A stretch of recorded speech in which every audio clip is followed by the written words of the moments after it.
Hi friends, आपका हमारा YouTube channel सरकारी नौकरी इंडिया में स्वागत है। इस वीडियो में मैं आप लोगों के लिए 4 मई के जो है महत्वपूर्ण करंट अफेयर्स के टॉपिक लेके आया हूं, तो आप वीडियो को अंत तक जरूर देखें। आइए स्टार्ट करते हैं आपका पहला टॉपिक से। पहला टॉपिक है कि हाल ही में जो है भारत को P-81 पेट्रोल विमान की बिक्री को कौन सा देश जो है मंजूरी दिया है। तो पहला ऑप्शन है आपका ब्रिटेन, दूसरा अमेरिका, तीसरा सऊदी अरब, चौथा रूस। तो ऐसा मंजूरी देने वाला देश बना है अमेरिका। अमेरिका ने जो है हाल ही में भारत को P-81 पेट्रोल विमान की बिक्री को मंजूरी दी है। इस P-81 पेट्रोल विमान का यूज क्या किया जाता है, तो यह जो है समुद्र गश्ती, पनडुब्बी रोधी युद्ध और टोही मिशन और निगरानी करने में यह विमान जो है सक्षम है। और देखिए, भारत और अमेरिका के बीच में 2 सैन्य अभ्यास होते हैं। कौन कौन से इंपॉर्टेंट? टाइगर ट्रायम्फ है एक, और एक दूसरा है आपका वज्र प्रहार। कौन कौन सा? टाइगर ट्रायम्फ और वज्र प्रहार। तो आप यहाँ पे दे सकते हैं P-81 पेट्रोल एयरक्राफ्ट। इस पे जो है नेवी का यहाँ पे सिंबल लिखा हुआ है। तो यह अमेरिका से जो है भारत को बिक्री किया जाएगा या बेचा जाएगा। नेक्स्ट कह रहा है कि हर साल जो है 4 मई को कौन सा दिवस मनाया जाता है। तो देखिए, इसके पहले जो हम लोग मई के क्या क्या देख चुके हैं। 1 मई को हमने देखा था अंतर्राष्ट्रीय श्रमिक दिवस। क्या? अंतर्राष्ट्रीय श्रमिक दिवस। 3 मई को हमने देखा था अंतर्राष्ट्रीय प्रेस दिवस। 8 मई को रेड क्रॉस दिवस। उसके बाद 12 मई को हमने देखा था अंतर्राष्ट्रीय नर्स दिवस। तो ऐसे जो भी मई के करंट अफेयर रहेगा आपको हम बता के रिवीजन कराएंगे ताकि ये सभी आपको याद हो जाएं। तो 4 मई को जो मनाया जाता है अंतर्राष्ट्रीय अग्निशमन दिवस। कौन सा? अंतर्राष्ट्रीय अग्निशमन दिवस। तो देखिए, आपदा में कह रहा है कि फायर फाइटर्स के बलिदान के रूप में अग्निशमन दिवस जो है मनाया जाता है।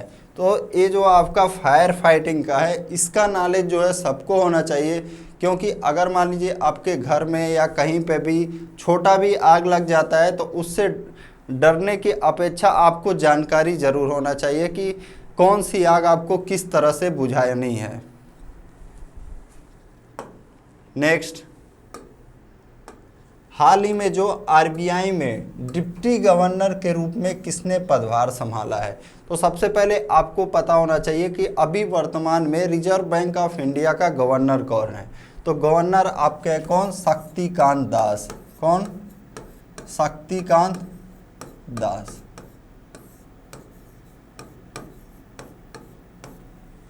और पदभार कौन संभाला है? तो पदभार संभाला है टी रविशंकर ने। किसने? टी रविशंकर ने। और इनके अलावा जो कौन कौन है आपका deputy governor? Michael D Patra, Mukesh Kumar Jain और राजेश्वर राव। कौन कौन? माइकल डी पात्रा, मुकेश कुमार जैन और राजेश्वर राव। तो देखिए, कह रहा है कि टी रविशंकर ने सोमवार को जो है केंद्रीय बैंक के नए डिप्टी गवर्नर के रूप में कार्यभार संभाल लिया। उनका कार्यकाल जो है कितना होगा? 3 साल का होगा, यानी कि वो 2024 में सेवानिवृत्त होंगे। और बीपी कानून को जो है इससे पहले थे और अब क्या हो चुके हैं? सेवानिवृत्त हो जाएंगे। Next, reserve bank of India के बारे में देखिए। इसका स्थापना जो है 1 अप्रैल 1935 को हुआ था। और हमारा वित्तीय वर्ष जो प्रारंभ होता है कब होता है? 1 अप्रैल से कब तक रहता है आपका? 31 मार्च तक। कब तक? 1 अप्रैल से 31 मार्च तक। तो ये भी आपको याद रखना है, वित्तीय वर्ष कब से कब तक रहता है? 1 अप्रैल से 31 मार्च तक। इसका हेडक्वार्टर कहाँ है? मुंबई महाराष्ट्र में। कहाँ? मुंबई महाराष्ट्र में।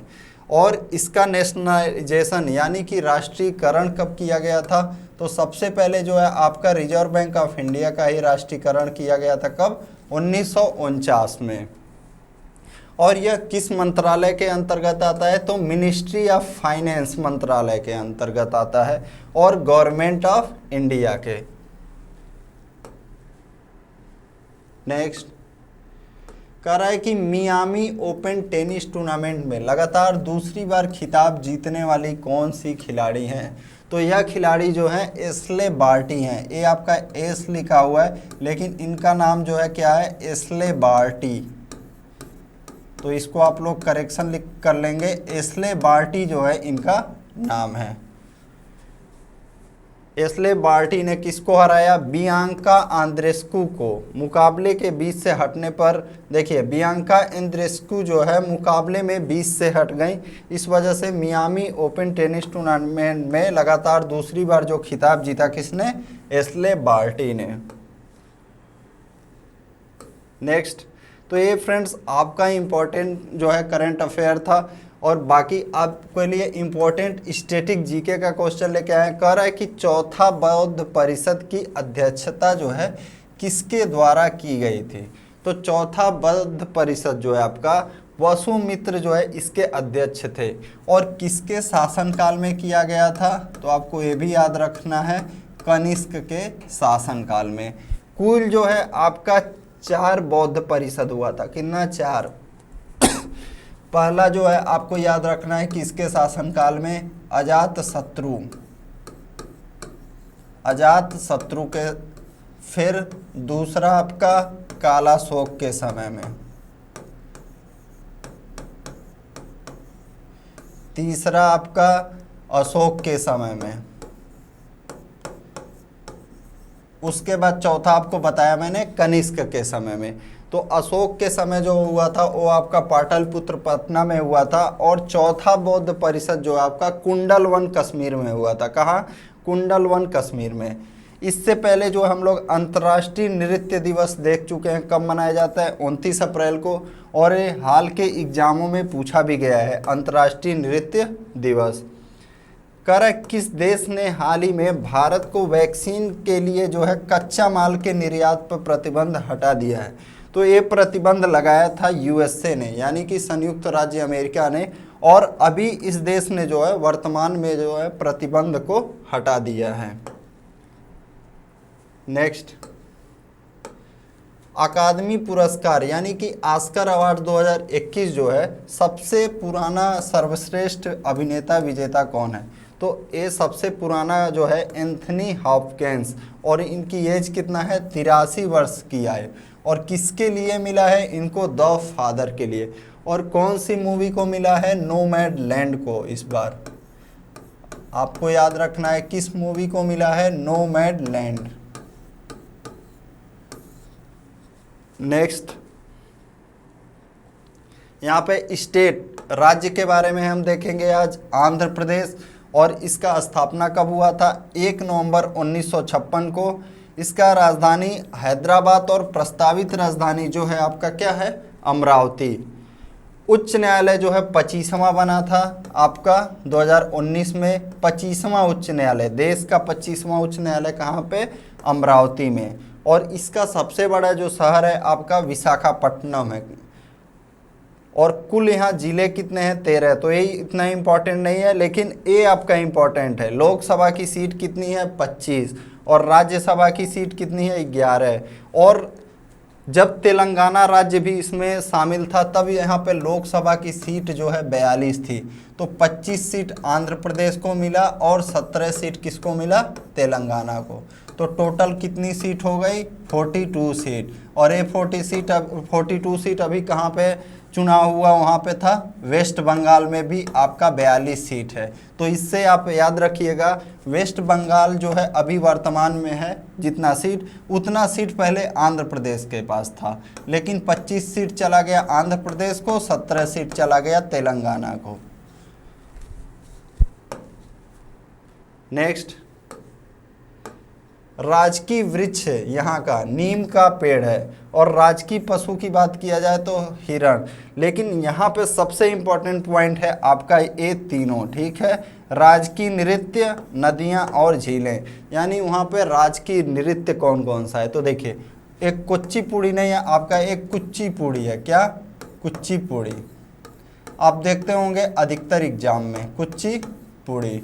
और ओट्टम, कुचिपुड़ी और ओट्टम कहाँ का हो गया आपका, आंध्र प्रदेश का।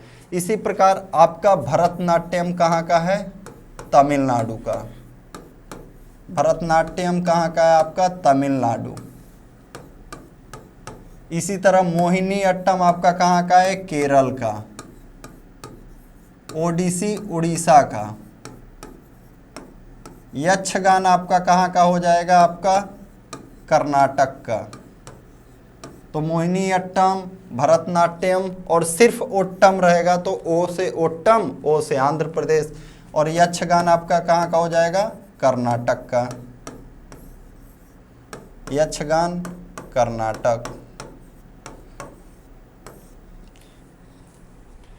प्रमुख नदियां की बात किया जाए तो इसको मैं अभी मैप पे बताऊंगा आपको, कृष्णा और गोदावरी नदियां।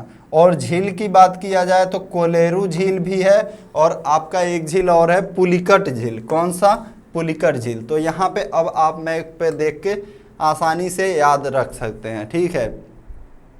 तो आप देखेंगे यहाँ पे कौन सा, यहाँ से आपका गोदावरी नदी ऊपर में है। कौन सा, गोदावरी नदी। ये आपका गोदावरी नदी है। कौन सा, ये देखिए, ये आपका गोदावरी नदी है। और यहाँ पे आपका ये जो है कोलेरू झील है। कौन सा झील, कोलेरू लेक है। यहाँ पे आपका कोलेरू लेक है, और पुलिकट लेक यहाँ पे है। कौन सा, पुलिकट झील कहाँ पे है, यहाँ पे है। और यहाँ पे आप देखिए ये वाला कृष्णा नदी। कौन सा, ये आपका कृष्णा रिवर है। कौन सा, ये वाला। और नागार्जुन सागर आपसे पूछता है कि नागार्जुन सागर जो झील है ये किस नदी के बीच में पड़ता है, तो ये जो है कृष्णा रिवर के बीच में पड़ता है। कौन सा, आपको याद रखना है, नागार्जुन सागर झील किस नदी के बीच में, आपका कृष्णा नदी के बीच में। विशाखापट्टनम शहर आपका देख सकते हैं यहाँ पे है, और इसकी प्रस्तावित राजधानी आपका अमरावती।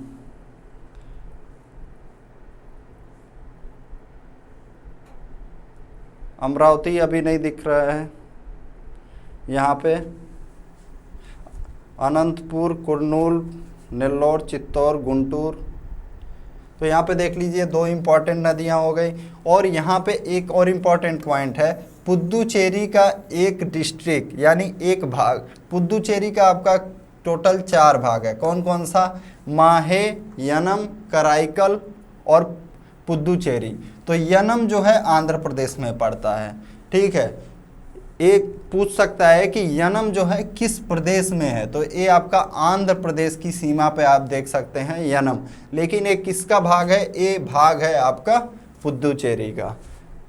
तो ये फ्रेंड्स आपका 4 मई का करंट अफेयर्स था। अगर आपको वीडियोज को पसंद आता है तो प्लीज़ इसको ज़रूर लाइक शेयर करें, और इसका पीडीएफ जो है आप डिस्क्रिप्शन से डाउनलोड करें, और हमारा टेलीग्राम चैनल सरकारी नौकरी इंडिया जो है ज़रूर ज्वाइन करें, ताकि वहाँ पे आसानी से आपको ऐसे पीडीएफ मिलते रहें। Thank you.